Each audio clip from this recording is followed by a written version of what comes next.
House wife हूँ और मेरा सवाल ये है कि एक औरत तकरीबन 30-32 साल किसी एक आदमी के साथ जिंदगी बसर करती है, उसके साथ वो छोटे से छोटी चीज को महसूस करती है, घर बनाती है, सब करती है, और उसके बाद अगर वो शौहर छोड़कर किसी और औरत की तरफ इन्वॉल्व होता है तो क्या ये कानून नहीं बनना चाहिए कि उसको बंद गली में छोड़ने के बजाय, उसके बच्चों को जहनी मरीज बनाने के बजाय उसको भी सर की छत दी जाए? क्योंकि ये ज़रूरी नहीं है कि हर औरत दूसरी मर्द की तरफ जाना चाहे, और वो अपने बच्चों के साथ रहना चाहती है, जबकि मर्द उससे बच्चे भी छीनना चाहता है, उसे बदनाम भी करना चाहता है और कोर्ट कचहरी के धक्के भी खिलवाना चाहता है। जबकि मैं खुद देखती हूँ कि कोर्ट कचहरी में ऐसी खवातीन का ढेर लगा हुआ है जिन्हें इंसाफ नहीं मिलता, जो अपने माँ बाप के जी शुक्रिया जी, थैंक यू। इनका सवाल था कि एक औरत अपने शौहर के साथ रहती है 32 साल और बच्चों की देखभाल करती है, फिर कुछ साल बाद वो छोड़ के दूसरे से बीवी से शादी करता है, तो उसका फर्ज नहीं होता है कि वो बच्चों को देखे। ये तो इस्लाम में हक है कि अगर तलाक हो जाता है, तलाक क्यों, उसके ऊपर बहस नहीं करता हूँ, किसी गलती, बीवी की गलती थी या शौहर की गलती थी।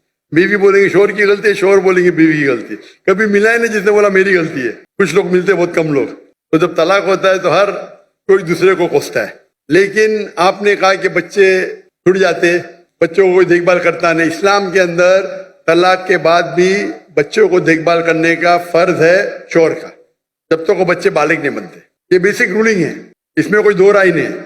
अगर माँ बच्चे का देखभाल करती है तो शौहर को अपनी बीवी को, जो पुरानी बीवी थी, उसको महीने का खर्चा देना चाहिए बच्चों की देखभाल करने के लिए। ये कॉमन है, इसमें कोई दो राय नहीं है। तो इसके लिए आपको लीगल सिस्टम इस्लाम में, इसमें पूरी इसकी पूरी तफसील है। अगर यहाँ फॉलो नहीं हो रही है, ये आप मलेशिया में जाइए, माशाअल्लाह मलेशिया में शरिया कोर्ट है। इसलिए 15 ममालिक से जब मुझे ऑफर आया था, पहले तो मैं घूमने आता था, तकरीर करता था, पता ही नहीं, तहकीक की पूरी। मलेशिया में बड़े 63% मुस्लिम थे, लेकिन वहाँ का कानून, इस्लामिक कानून माशाअल्लाह, फेडरल कोर्ट भी है, इस्लामिक कोर्ट भी है। तो ऐसे मामला वहाँ का सोल्यूशन एकदम माशाअल्लाह एकदम जस्ट है। तो यहाँ भी अगर इस्लाम में सब कानून बने हुए, क्या होना चाहिए, किसको कितना देना चाहिए, खर्चा सब है, ये इस्लाम में है।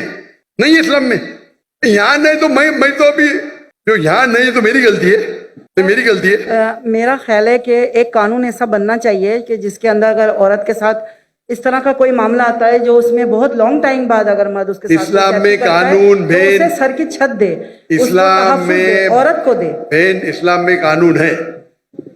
अभी पाकिस्तान में उसका इम्प्लीमेंट नहीं हो रहा है, तो मेरी गलती क्या? बराबर ना? आपको मलेशिया में आके रहने का तो मैं इंतजाम करता हूँ इंशाल्लाह। इसीलिए मैं मलेशिया चुना।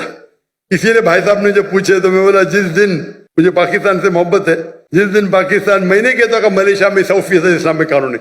दुनिया में कोई भी मुल्क नहीं जिसमें 100% इस्लामिक कानून है। किसमें कम है, किसमें ज्यादा है, किसमें इकोनॉमिक्स है, किसमें ये है, मुख्तलिफ है। लेकिन ओवरऑल देखेंगे तो मलेशिया का जो मयार है overall is best in the full world according to me. ये मेरी तहकीक है। इसीलिए इज्जत करने के बाद माशाअल्लाह मैं वहाँ गया। तो आपको क्या करना चाहिए? माशाअल्लाह इतने बड़े बड़े उलमा हैं, आलिम हैं, तो कहना चाहिए, होना चाहिए शरिया कोर्ट। वहां तो नॉन मुस्लिम होने के बावजूद 37% नॉन मुस्लिम है, फिर भी माशाअल्लाह इस्लाम की हिफाजत हाई लेवल पे माशाअल्लाह। तो आपको जो यहाँ के उलमा हैं उनसे बात करना चाहिए, आप समझे ना, उनसे बात करना चाहिए। इस्लाम में माशाअल्लाह Islam has the solution for all the problem of humanity. इस्लाम में सारे मुश्किलात की हल है। वो प्रॉब्लम है, हम उस पर अमल नहीं करते। सर, मर्दों को इस बात की इजाज़त दी गई है कुरान में कि 4 शादियां कर सकता है। वो इसी खुशफहमी में मुब्तला है कि मुझे इजाज़त मिली हुई है। वो औरत के साथ हर तरह का मजालिम ढालने को तैयार है, उसका हक मारने को तैयार है, और उसके हक के लिए ना यहाँ कानून कुछ करता है, ना कोई लॉ बनाता है। बस औरत जूतियां रगड़ती है कोर्ट कचहरी में, या फिर वो अपने माँ बाप के घर में जाके उनको जहनी मरीज बनाती है, या बस इस तरह का मामला है कि मैं चाहती हूँ कि अगर गवर्नर हाउस में गवर्नर साहब और आप मिलके कोई एक ऐसा कानून बना दे जिसमें मर्द कभी औरत की फिर हक तलफी ना कर सके, क्योंकि कुरान को तो लोगों ने पसे पुश्त रख दिया है। कोई नहीं सुनना चाहता औरत की फरियाद को कि औरत कहाँ जाके खड़ी हो जाती है जब अपने छोटे या जवान बच्चों को लेकर के। तो ये मैं आपसे गुजारिश करती हूँ, ये बोलना कोई नहीं सुनना चाहता है, मेरे हिसाब से जरा जास्ती है। गवर्नर साहब सुनते, मैं भी सुन रहा हूँ, मैं सुन रहा हूँ ना, कर कुछ नहीं सकता हूँ, अलग बात है। ये बोलना कोई भी नहीं सुन सकता हो, ये कोई भी, अक्सर लोग नहीं सुनते, बोलो मैं मानूंगा, کوئی بھی نہیں بولنا ذرا, ٹھیک ہے کہ نہیں؟ تو اگر مرد جاستی کر رہے آپ بھی مت کیجیے, آپ سمجھے نا. تو اس کے لیے لیکن آپ کو ان لوگوں کو اپروچ کرنا چاہیے, ماشاء اللہ گورنر صاحب ہے اور باقی علماء ہیں, اپروچ کر کے آپ کو اس کا حل نکالنا چاہیے. اسلام میں سب قانون ہے ماشاء اللہ, سر میں اسلام میں قانون ہے. آئی ہوں جی اور گورنر صاحب سے ملنے کی خواہش بھی رکھتی ہوں, مگر یہاں آنے کے بعد تھوڑا سا پرابلم ہوتی ہے. جی گورنر صاحب سے ملنا تھوڑا سا آسان کام نہیں ہے. سچی جو بات ماشاء اللہ گورنر سب لوگ کے ساتھ میں بیٹھے اتنے گھنٹے, ماشاء اللہ اس سے اچھا گورنر تو دیکھا ہی نہیں میں نے. جزاک اللہ. جتنا میں 4 دن میں دیکھا اس کے بارے میں بات کر رہا ہوں. ماشاء اللہ دیکھو وہ گیٹ نہیں کھولے تو میں نے ان سے کمپلین کیا تو گیٹ کے اوپر جا کے اور خود جا کے کھولے, خود کھولے. مجھے یہاں تقریر کرنے کی پرمیشن نہیں ملی تھی, پتہ آپ کو پاکستان میں مجھے تقریر کرنے کی پرمیشن نہیں دے رہے تھے.